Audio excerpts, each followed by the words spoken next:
औज़ुबिल्लाहिमिनश्शैतानिर्रजीम बिस्मिल्लाहिर्रहमानिर्रहीम। तेरी निगाहे नाज से दोनों मुराद पा गए, अक्ल गयाबो जुस्तजू इश्क हजूरो इस्तराब। माय डियर फ्रेंड्स, आज हम नहायत ही अहम टॉपिक के ऊपर बात कर रहे हैं कि flea bites and bed bug bites, यानी फ्ली कहते हैं इंग्लिश में पिस्सू को, और बेड बग्स कहते हैं खटमल को उर्दू में कहते हैं। तो ये बात का हमें जब काटते हैं तो पेशेंट डॉक्टर के पास आता है तो डॉक्टर यही समझ रहा होता मोस्टली कि इसको कोई ख़ारिश है, कोई अंदरूनी मसला है, कोई इस तरह से मसला है, तो वो उसी की दवाई के चक्कर में रहता है। हालांकि ये फ्ली ने काटा होता है या फिर उसको खटमल ने काटा होता है, तो इसके लिए हमारी दवाइयाँ फिर बदल जाती हैं। इसके लिए बड़ी केयर करनी चाहिए। अभी हम इनकी और फर्दर तस्वीरें देखते हैं।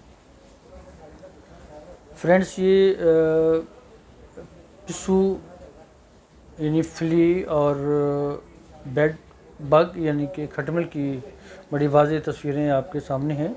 इनको आप पहचानिए। अगर ये आपको कहीं आपके बेड में घर में कहीं मिलता है तो खुदारा अपने घर में स्प्रे कीजिए। वो सारी जगह पे अक्सर होता ये है कि जो पिस्सू हैं ये हमारे तक, हमारे पालतू जानवर बिल्ली है, कुत्ता है, इनके थ्रू हमारे तक पहुंचते हैं। और जो खटमल हैं, जो बैक बर्ड्स हैं, ये हमारे पास पुराने फर्नीचर हम घर में को लेके आते हैं तो उसकी दराज़ों के अंदर, उसके जो कार्नर्स होते हैं उनके अंदर ये घुसे हुए होते हैं और फिर आगे ये घर में पूरे फैल जाते हैं। हम और इनकी तस्वीर देखते हैं। ये भी फ्ली की और बेड बग्स की तस्वीर हैं। फर्दर हम इसको देखते हैं। आप अच्छे तरीके से ये पहचान सकते हैं कि ये इसमें बैक बर्ड जो हमारा खटमल है और फ्ली जो पिस्सू है, ये दोनों की शक्लें बहुत डिफरेंट हैं। हालांकि दोनों ही रात को काटते हैं, दोनों ही इंसानी जिस्म से खून चूसते हैं, और ये जानवरों से, कुत्तों से, बिल्लियों का भी खून चूसते हैं। इनकी ग़िज़ा ही ये हॉट ब्लडेड एनिमल्स का ब्लड होता है, तो इनकी पहचान करना बहुत ज़रूरी है। घर में अगर ऐसी चीज़ किचन में मिलती है या बेडरूम में मिलती है तो इसको फौरी तौर पर इराडिकेट करें।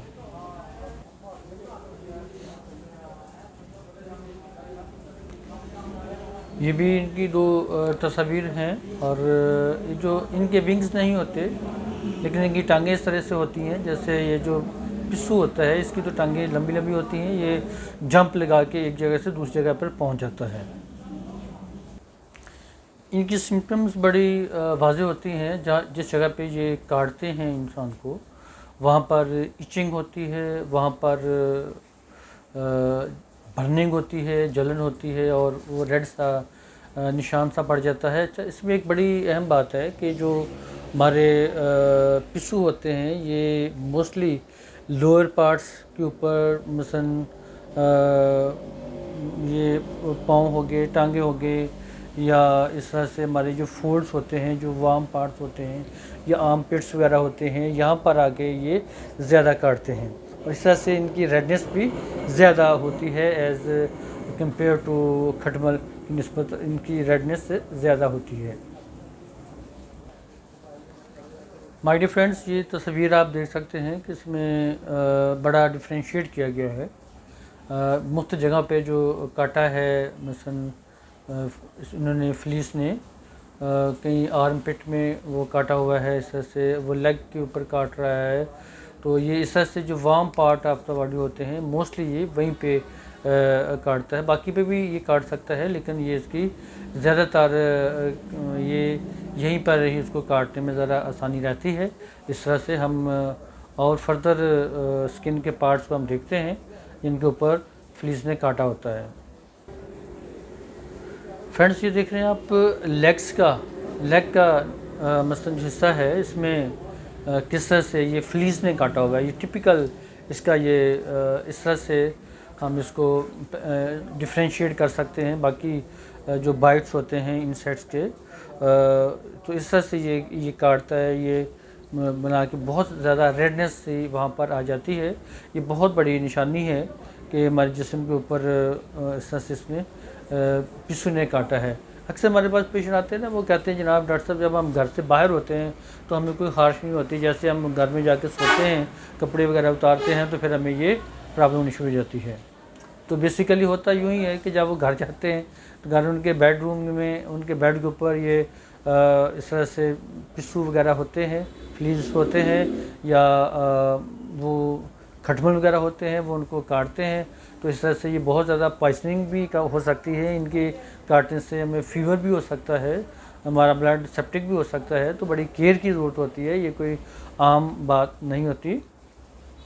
माय डियर फ्रेंड्स, अब हम बात करते हैं कि होम्योपैथी में इसका क्या ट्रीटमेंट है। होम्योपैथी में इसकी जो टॉप रैंक पे मेडिसिन है, इनके काटने से जिससे हमें सुकून मिलता है या जो इनके पॉइजन को एंटीडोट करती है, वो लेडमपाल मेडिसिन है। लेडमपाल मेडिसिन इनके जहर को एंटीडोट करती है।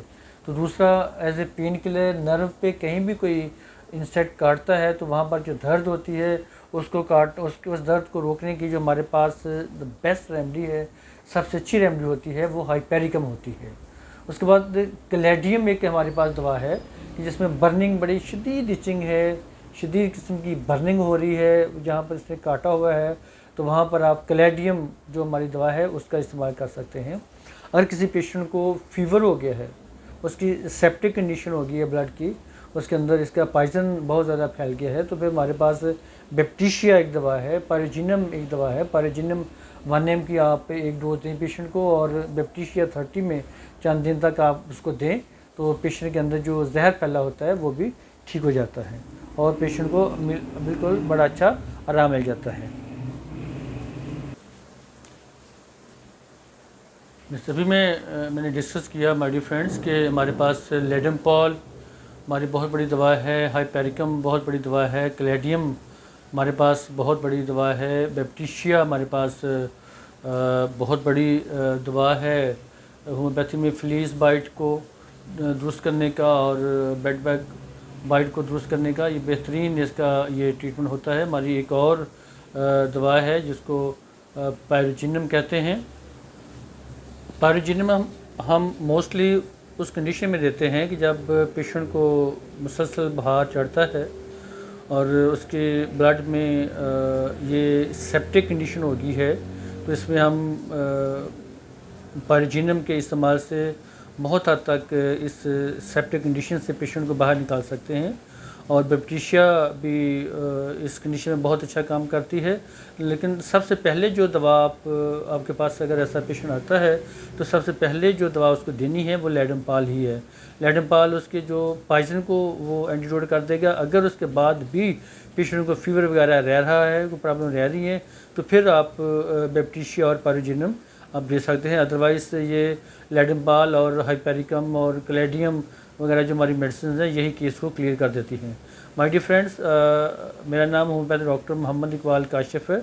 मैं कई सालों से Shaheen Hamid homeopathic medical college में मटीरियल मेडिका पढ़ा रहा हूँ।